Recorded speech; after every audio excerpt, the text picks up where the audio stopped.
Welcome to true 9 news. కూటమి ప్రభుత్వం అధికారం చేజిక్కించుకునేందుకు రాష్ట్ర ప్రజలకు హామీలు ఇచ్చి వాటిని గాలికి వదిలేసి రాష్ట్ర అభివృద్ధిని పూర్తిగా తుంగలో తొక్కేసిన Badvel MLA BC Govinda Reddy MLA doctor సుధలు పేర్కొన్నారు. ఆదివారం సాయంత్రం వారు నెల్లూరు రోడ్డులోని స్థానిక వైసీపీ పార్టీ కార్యాలయంలో వారు విలేకరుల సమావేశం నిర్వహించారు. ఈ సందర్భంగా వారు మాట్లాడుతూ కూటమి ప్రభుత్వం రోజురోజుకు అక్రమ కేసులు పెడుతూ ప్రజలకు అభివృద్ధి ఫలాలు దక్కకుండా మోసం చేస్తుందని, వైసీపీ నాయకులు కార్యకర్తలపై అక్రమ కేసులు పెట్టడమే ప్రధాన ఎజెండాగా పెట్టుకుని సంక్షేమం గాలికి వదిలేసిందని వారు పేర్కొన్నారు. నారా లోకేష్ రెడ్ బుక్ రాజ్యాంగం ద్వారా ఇష్టానుసారంగా వైసీపీ నాయకులను అరెస్టులు చేస్తూ జైల్లోకి పంపుతుందని, అలాగే సూపర్ 6 పథకాలు అని చెప్పి అందులో ఒక పెన్షన్ తప్ప ఏ ఒక్క పథకం ప్రజలకు అందించిన పాపన పోలేదని వారు ఆగ్రహం వ్యక్తం చేశారు. వీటన్నింటిపై జూన్ 4వ తేదీన బద్వేలో భారీ ర్యాలీ చేపట్టి కూటమి ప్రభుత్వం చేస్తున్న అన్యాయాలను ఎండగడతామని వారు పేర్కొన్నారు. అయినప్పటికీ కూడా ప్రతినిత్యం ప్రజల్లో ఉండి ప్రజలకు ఏ విధంగా ఈ గవర్నమెంట్ మోసం చేసింది అన్నది మేము ప్రతినిత్యం ప్రశ్నిస్తూనే ఉంటాము. ప్రజలకు వాళ్ళు ఏవైతే హామీలు చెప్పారో అవన్నీ నెరవేర్చే వరకు వైఎస్ఆర్సీపీ పార్టీ వాళ్లకు ప్రజల తరఫున నిలబడి పోరాడుతుంటుంది. దానికోసమే రేపు జూన్ 4న వెన్నుపోటు దినం అనే ఈ కార్యక్రమంలో ప్రజల తరఫున ఈ ప్రభుత్వాన్ని ప్రశ్నించడానికి వైసీపీ పార్టీ ఈ కార్యక్రమాన్ని రేపు జరుపుకుంటున్నాము. దీనికి వైసీపీ బద్వేల్ కాన్స్టిట్యున్సీలో గోవిందరెడ్డి సార్ ఆధ్వర్యంలో ఈ కార్యక్రమం చేసుకుంటాం. ప్రతి ఒక్కరు క్యాడర్ అందరూ కూడా తరలి రావాలా. ప్రజలందరికీ కూడా రిక్వెస్ట్ చేయడం ఏంటంటే మా పార్టీ మీ అందరి తరఫున పోరాడుతుంది కాబట్టి అందరూ కూడా మీరు కూడా మా అందరితో పార్టీకి నడిచి ఈ ర్యాలీని ఈ కార్యక్రమాన్ని సక్సెస్ చేయమని కోరుకుంటున్నాం.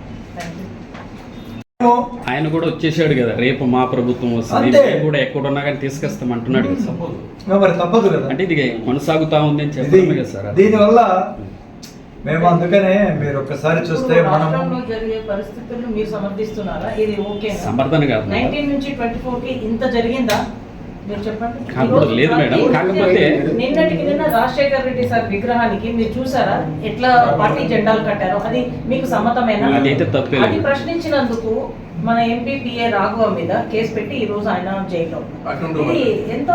రాజశేఖర రెడ్డి గారు ఒక పొలిటికల్ పార్టీ, మా పొలిటికల్ పార్టీ, అది అవమానించడం కదా. నువ్వు ఎక్కడ కట్టుకుంటే దేశమంతా కట్టుకో, రాష్ట్రం. ఎన్టీఆర్ గారు కూడా చాలా గొప్ప వ్యక్తి. మన పార్టీ జెండా ఏ రోజన్నా మా వాళ్ళు తీసుకెళ్లి కట్టారా? మేమేమన్నా ఎన్టీ రామారావుతో ఎన్టీ రామారావు దగ్గర మేమేమన్నా వైసీపీ వాళ్ళు కడుతున్నామా? ఎంత ఇది అన్ని ఛానళ్ళు, చాలా ఛానళ్ళు కూడా మేము చూసాం. సాక్షి కానీ, TV9 కానీ, NTV కానీ, 10TV కానీ, ఇవన్నీ కూడా ఈ ఛానల్స్ అన్నీ కూడా ఈ మొన్న ఇక్కడ మహానాడు జరిగితే అన్నీ బంద్ అయిపోయినాయి. మరి ఇంకెవరు ఏది అంతా వాళ్ళు అక్కడ జరిగేది ఆ మహానాడులో వాళ్ళు చేసే ఆ డబ్బా కొట్టుకుంటా ఉంటే ఏది ఆత్మస్థుతి ప్రారంభిందా ప్రతి ఒక్క విషయంలో జగన్మోహన్ రెడ్డి గారిని ఆ నామస్మరణ చేయడం తప్ప ఈ సంవత్సరంలో మేము ఏ విధంగా ప్రజలకు ఇచ్చిన హామీలు ఎలా నెరవేర్చాం అనేటువంటి విషయం ఎక్కడ కూడా చెప్పనటువంటి విషయము. మరి మహిళలు కానీ, చిన్నారులపై కానీ అనేక అఘాయిత్యాలు, అరాచకాలు జరిగినటువంటి నేపథ్యం. తర్వాత పాలనా వైఫల్యాలు పెద్ద ఎత్తున జరిగాయి. జగన్మోహన్ రెడ్డి గారి పరిపాలనలో ఏ విధంగా మరి ముఖ్యంగా సచివాలయ వ్యవస్థను ఈ కూటమి ప్రభుత్వం పూర్తిగా విధ్వంసం చేస్తే